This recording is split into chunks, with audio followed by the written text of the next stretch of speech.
Olá, pessoal. E aí, tudo bem com vocês? Como estão? Como você está hoje? Estamos passando por uma situação de pandemia e aí muitos estudantes estão sem aulas ou alguns já estão até tendo aulas remotas. E aí eu pensei, né, já que eu sou professora, né, vou me apresentar, eu sou professora Luciana Medeiros, sou professora da Facisa, campus da UFRN em Santa Cruz, sou professora do curso de psicologia, sou psicóloga. E aí, com esses vídeos, né, eu pretendo inaugurar uma série de encontros com vocês para falar um pouco sobre alguns temas importantes para a psicologia e também podem ser muito preciosos para os profissionais de saúde, certo? Então, eu vou chamar essa série de encontros, série de vídeos, serão vídeos curtos, sobre cuidado, saúde e psicoterapia, certo? Então, vou falar um pouquinho hoje sobre o cuidado e sempre levando para essa questão da situação que estamos vivendo atualmente, beleza? Então, vou começar falando para vocês um pouquinho sobre a situação atual. O que é que a gente tá passando no momento? Uma situação de uma pandemia em que vários países se viram mobilizados a tomar várias atitudes, vários cuidados em saúde pública para evitar que o máximo possível de pessoas adoecessem. Bem, isso não aconteceu, embora muitas medidas tivessem sido tomadas, né? Tenham sido tomadas, na verdade. E aí a gente percebe o seguinte, um grau muito grande de sofrimento psicológico, certo? É uma coisa que eu escuto bastante, diz assim, as pessoas precisam ficar em casa, então o isolamento social, o distanciamento social pode trazer impactos na saúde mental. Com certeza, com certeza. Por quê? Porque primeiro você mudou sua rotina, né? Você tinha uma rotina de trabalho em que você saía, voltava, tinha algum contato com a sua família. Muitas pessoas estavam até morando fora, longe da família. E aí, de repente, você teve que voltar para casa e ficar em casa 24 horas por dia.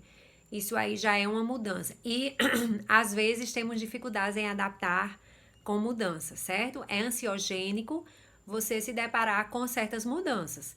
Então é por isso que muitas vezes a gente fica ansioso ou ansiosa diante de uma situação nova.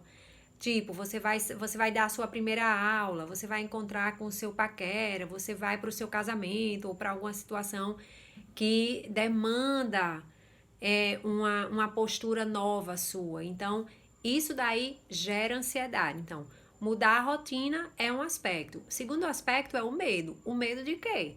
Medo de adoecer, medo de passar para alguém querido, né? O vírus, medo do que vai ser depois, né? Essa incerteza.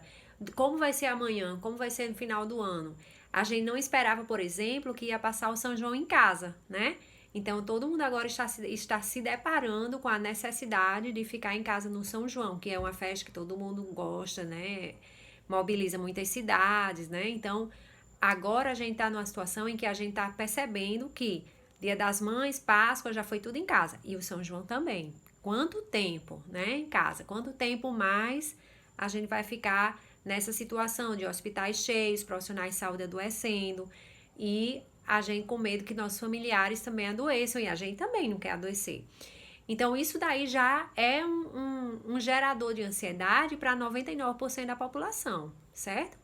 Então, obviamente que a saúde mental vai ser uma das mais impactadas nesse período de pandemia. Obviamente, não estou falando aqui das questões econômicas, políticas, não estou nem tocando nesse assunto, porque aí já é um outro patamar que também afeta a saúde mental, né? A preocupação com a grana, a preocupação com o emprego, a preocupação com uma série de outras coisas, a preocupação, ou seja, a tensão, medo, né, a incerteza, tudo isso aí contribui para a geração de ansiedade, certo? Então, a gente está vivendo uma situação de restrição de liberdade do ser.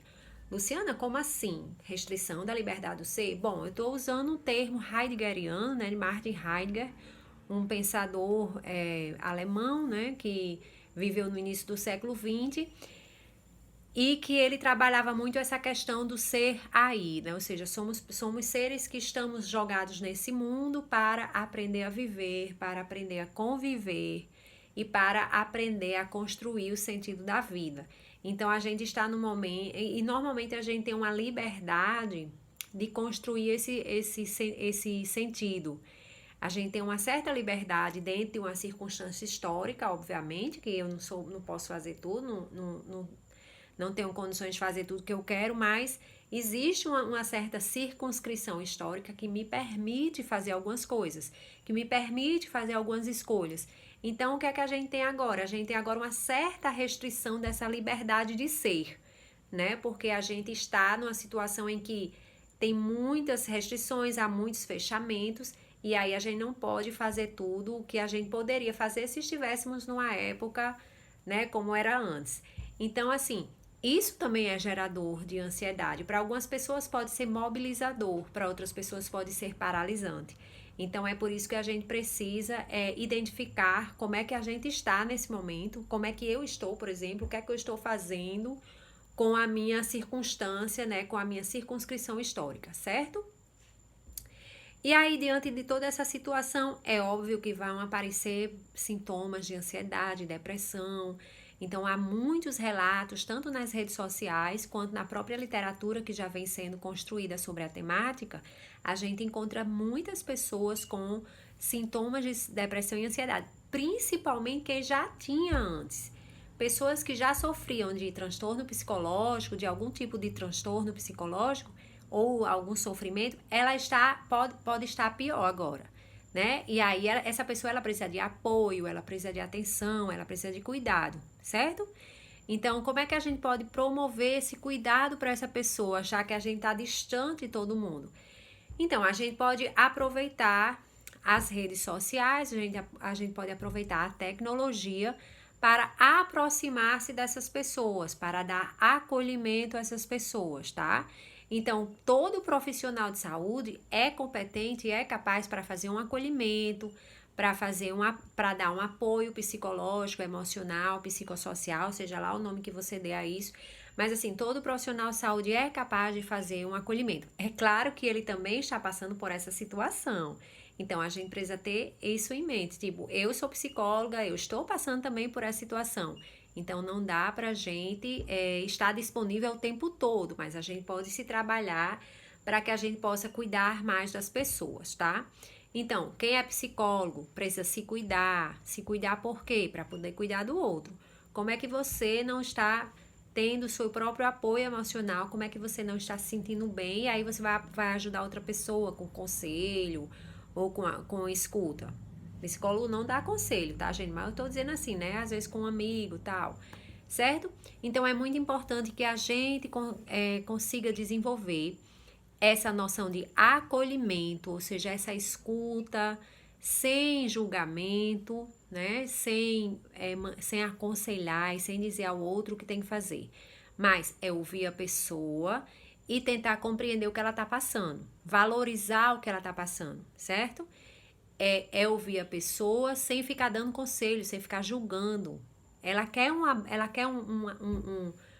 abraço, vamos dizer assim. Ela quer um espaço para ela poder expressar. Então, essa é a noção de acolhimento, certo? Bem, por enquanto é só, para não ficar muito longa a nossa conversa. Eu vou fechar por aqui. Mas aí, se você tiver dúvidas, você pode colocar nos comentários, tá certo? E à medida do possível, eu vou tentando responder.